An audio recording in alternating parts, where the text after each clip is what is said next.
Hello everyone, my name is Alzaels, and welcome to the second part of my Let's Play for Super Mario Bros. 2. So, for this stage we're going to choose the Princess. World 1-3. As to why I chose the Princess, there's actually no real special, well, there's no gameplay reason why I chose the Princess. It's just, this is basically her turn.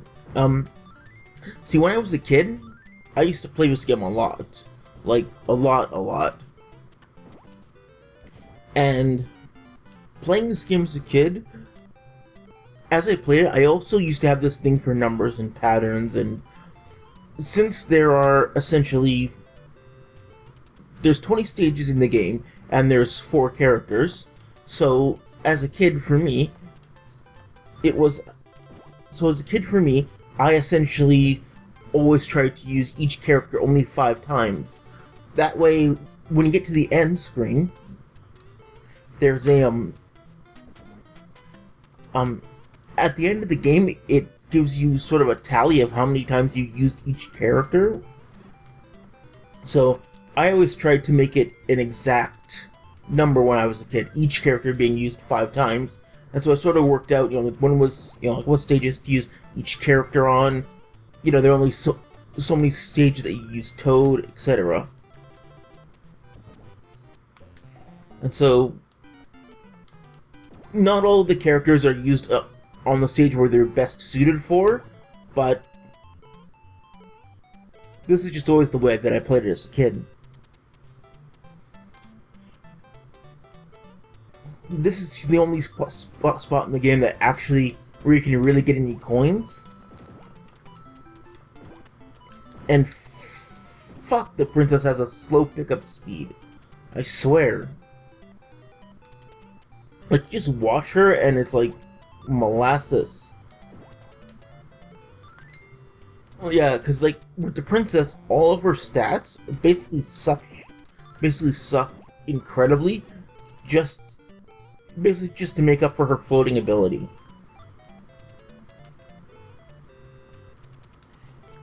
Still, admittedly, I've always liked Princess Peach. She's always been one of my favorite characters in the series, and I like her in this game too. I could actually play the entire game with her if I really wanted to. But damn, is she slow. But yeah, it's all in favor of making up for floating ability, which admittedly is actually in a lot of cases could be considered a game-breaking ability. I just have this thing where I see an enemy and I have to kill it. And yeah, that tends to get me in trouble. This pipe here, if you bring a potion over here, and you enter subspace, and then you duck into the pipe, it will actually warp you to the beginning of World 4. Not that I ever really do that, because I don't really use warps, but if you wanted to, that's what it would do. Fuck you, fuck you, fuck you. I asked for that.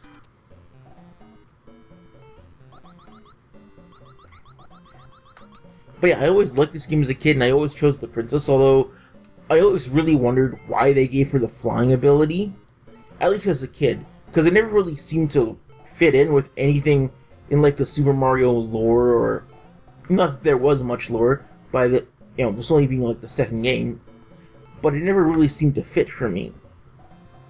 That was before I learned, the whole history of the game, and how this technically is, or how this whole game, technically isn't a Mario game, although it actually is kind of a Mario game.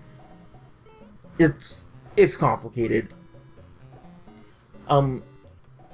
Basically, okay, here's how it goes. Most people believe that Super Mario Bros. 2 is actually a repurposed game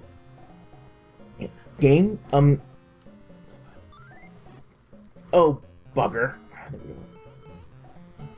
Most people believe that Super Mario Bros. 2 is actually a repurposed version of a Super Famicom game called Yume Kojo Doki Doki Panic.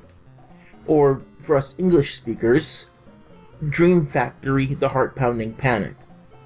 And that's kinda true, but it's also kinda not true.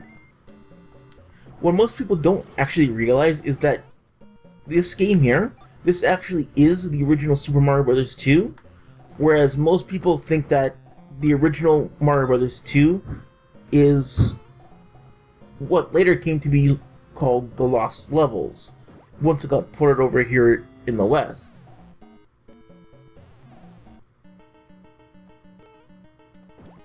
And this here is the boss Mouser. Sorry, I'll finish the story I was saying after this boss. But yeah, with Mouser here, he tosses bombs, you blow him up. It's a typical, use the boss's enemy against him. There are also bomb flowers over there that I could have picked up, but this is the easier way.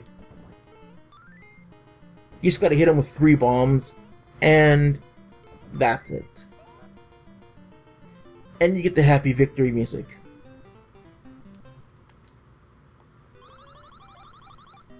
And we're back here to the bonus game, which I will probably lose and not getting lives on.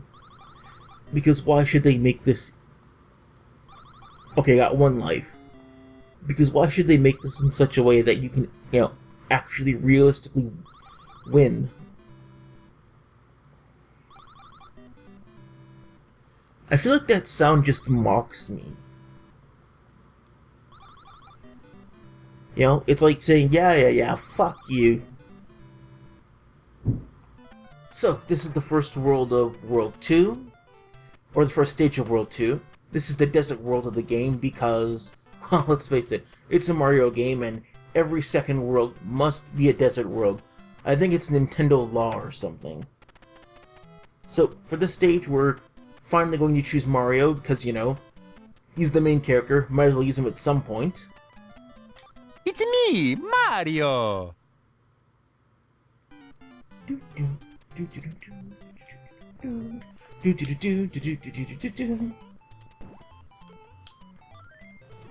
So, as I was mentioning before, most people consider this game to be a repurposed version of an older game called Yume Kojo Doki Doki Panic. And that's true and kind of not true, actually. The way that most people think of it, the original Super Mario Bros. 2, which later on came to be known here in North America as the Lost Levels, but the original Super Mario Bros. 2 was essentially too difficult for Western audiences. And so, as a result, the original Super Mario Bros. 2 was that version of Super Mario Bros. 2 was scrapped and was instead they took Doki Doki Panic and remade it into the new Super Mario Bros. 2. The actual truth of the matter is that this game here, this actually is the very original Super Mario Bros. 2. Back before in the first episode of this, I mentioned before that this game is actually very technically advanced for its time, and that's actually true. In fact, this game here, the original Super Mario Bros. 2, was actually so advanced for its time that the Nintendo system couldn't handle it. Yeah, the Nintendo system actually couldn't. It wasn't technically feasible to put this game on the Super Nintendo system. So as a result, this game got put on the back burner.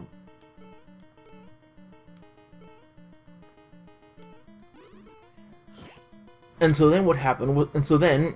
Sony made a deal with the Fuji Television Company, who needed a game made for this special summer event they were doing. They wanted to have a video game made to showcase their mascots. and I didn't get any coins for this. Yeah, well, screw you. But yeah, they needed a special game made to showcase their mascots, so they took this game and repurposed it into Doki Doki Panic. This is World 2 here.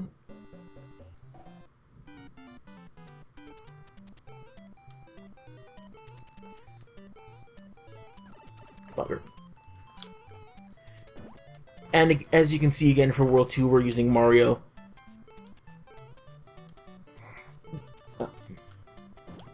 But as I was saying, they repurposed this game into Doki Doki Panic. And then after Nintendo, crap. I didn't want to get that coin. Oh well. And then after Nintendo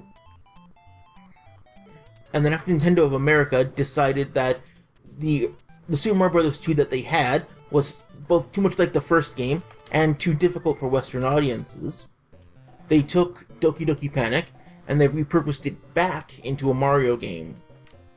That's why, if you've ever played Doki Doki Panic has a lot of Super Mario Bros.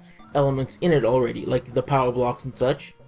And that's also why this game has so many non-Mario elements in it. So basically, this game is like it's just like a bastard offspring. No point in doing that twice. There's no point in going back in there and getting more coins, because I already accidentally got a coin in the subspace level, so yeah, I kind of screwed myself over for that. The spiky cactus, the spiky cacti are called Pokies. And yeah, you can come down here and all the vases lead to different. There's an inside to all the vases. None of them are really important, and since I accidentally went to that one, now I've got all this and crap. The flowers there are called Panzers. That's Panzer with an S. It's basically like a combination of pansy and panzer tank, so I guess you could call them like a flower tank.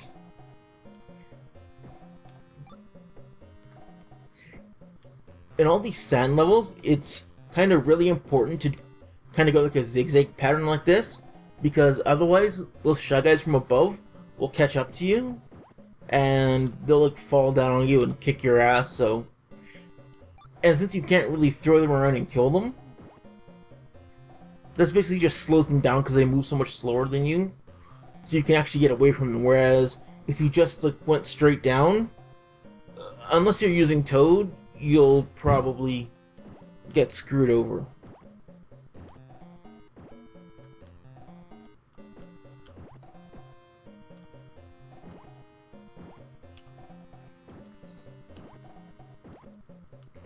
But yeah, so this Mario game is basically a repurpose of a repurpose of a repurpose. It's basically gone through like 3 different changes.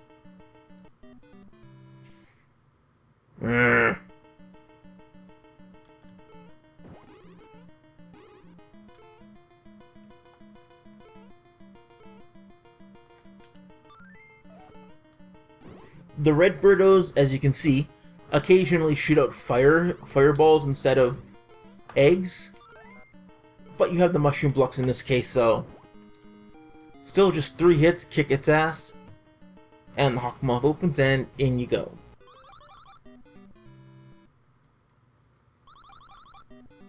And obviously I have a really sad number of coins. Okay, well, this is part 2. I seem to be reaching my time limit, so this is Alzaels. I'll see you in the next episode, where we'll do, I guess, well, World 2, 3, and we'll see what else we can get in there. See ya.